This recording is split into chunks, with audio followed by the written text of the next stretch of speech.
You're speaking English, but people ask you to repeat yourself, or worse yet, they switch to simple words because they think that you don't understand English. The problem? It might have nothing to do with the vocabulary or the grammar you use.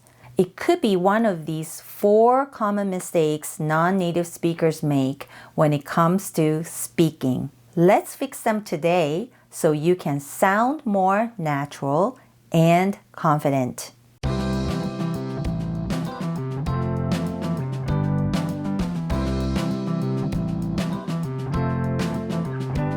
Hey there, welcome to or back to this channel. This is Erin. Have you ever felt like you have no problem communicating in English, but something still sounds off? Speaking naturally isn't just about vocabulary and grammar, as we talked about in this video. In addition to what you say, how you say things are also important. The way you speak can either make you sound fluent and confident or nervous and unnatural.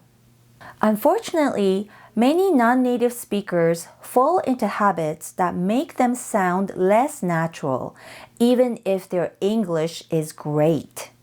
Today, I'll show you the 4 biggest speaking mistakes non-native speakers tend to make, and more importantly, how to fix them so you can sound more natural and confident. The first most common speaking mistakes non-native speakers tend to make is to speak too fast. Maybe because native speakers' English sounds so fast, you're thinking speaking faster will make you sound more fluent, but it actually makes your English harder to understand.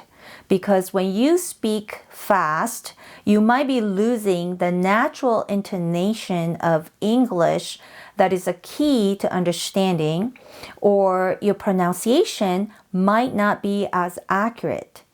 And it also makes you easier to trip over words. To fix this, you want to slow down and use pauses. Try using pauses where it's needed. This will actually make you sound more confident.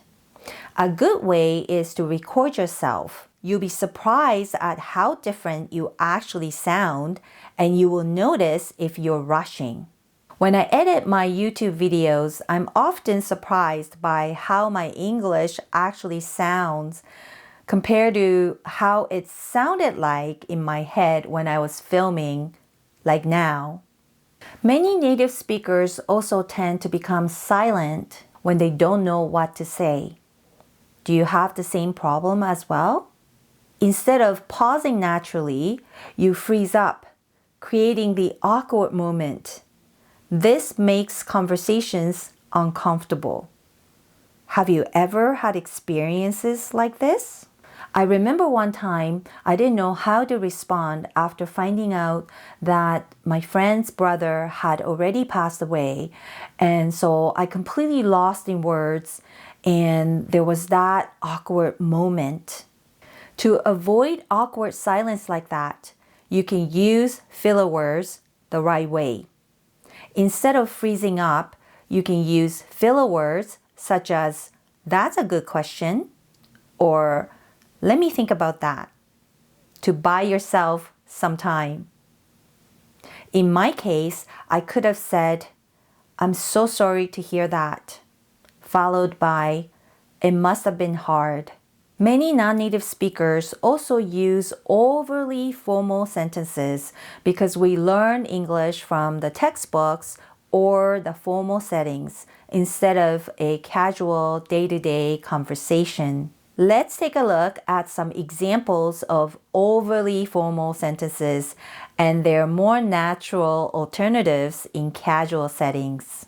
For making requests, instead of, "I would like to request your assistance in this matter," you can say, "Can you help me with this?" Or, "I need some help with this." And instead of, "Would it be possible for you to provide me with more information?" you can simply say, "Can you tell me more about this?" Or could you give me more details? And when you're offering help, instead of saying, please let me know if you request any assistance, you can say, let me know if you need any help. Or, happy to help if you need anything. And instead of, I am available should you need any further clarification, you can say, let me know if you have any questions. In everyday conversations, instead of, I am feeling fatigued today, you can simply say, I'm so tired today, or I am exhausted today. And instead of, I have a strong preference for coffee over tea, you simply say, I'd rather have coffee than tea. Or, I prefer coffee to tea. And instead of, I have a keen interest in learning new languages, simply say, I love learning new languages. I hope this is the case for you. Also, when you express your opinions, instead of, I strongly disagree with your perspective on this topic, simply say, I don't really agree with that. Or, I see it differently. And instead of, this is an interesting proposition, however, I must respectfully decline, say, that sounds interesting, but I'll have to pass. Next, when you're talking about your plan, instead of, I will be arriving at your residence at approximately 6 p.m., say, I'll be at your place around 6. And instead of, I am considering the possibility of going to the cinema this evening, just say, I might be going to the movie tonight. Or when you're giving instruction, instead of, it is advisable that you submit the document before the deadline, you say, you should send the document before the deadline. And kindly ensure that all the lights are switched off before departure. You say, make sure to turn off the lights before you leave. When you want to simply thank people, instead of, I would like to express my sincere gratitude for your assistance, just say, thanks so much for your help. Or, I really appreciate your help. And instead of, I am deeply grateful for your kind support, simply say, I truly appreciate your support.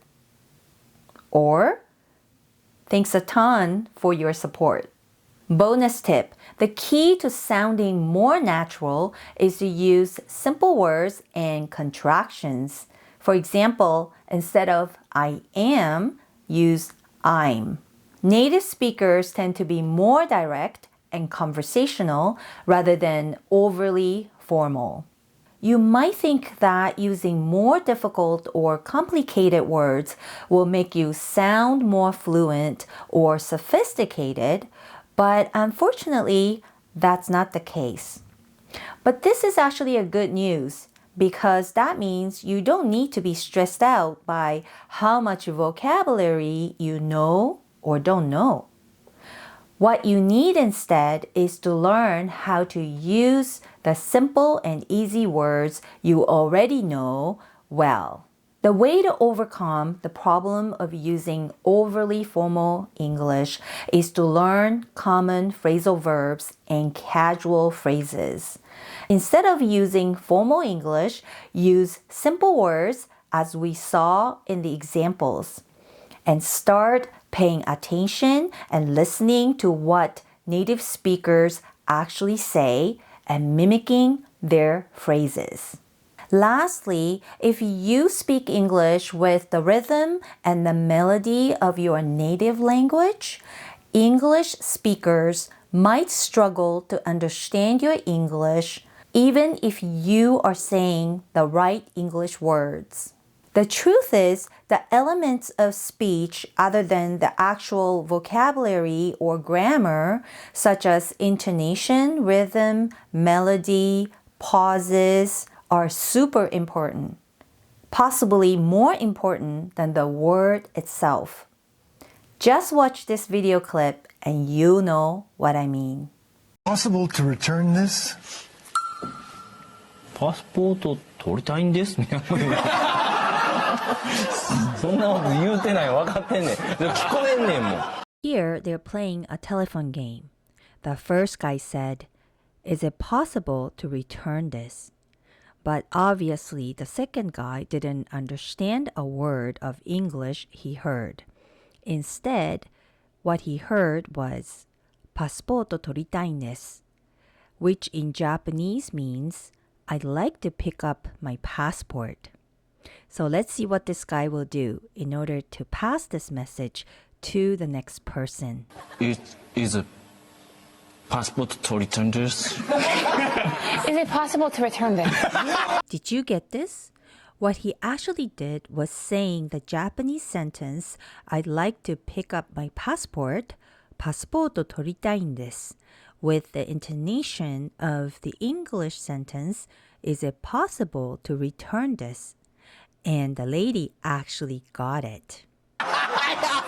Wasn't that amazing? Do you understand now why I said the elements of speech other than the vocabulary or grammar are possibly more important than the word itself? Even if you don't know what you're saying, if you can make the melody of the speech, English speakers can possibly understand what you said. If you recognize that you have this problem, don't worry. Let's talk about how to fix it. What you want to do is, of course, to adjust your intonation. English has a rhythm that is different than the rhythm of your own native language. Try to copy and repeat. Listen to native speakers and repeat after them to match their tone and melody. Pretend that you're learning a new song. Depending on what your native language is, English might sound too expressive to you, like using gestures when speaking English or facial expressions and a lot of changes in the tones, etc. But don't be shy. Mimic the way you see how native speakers speak.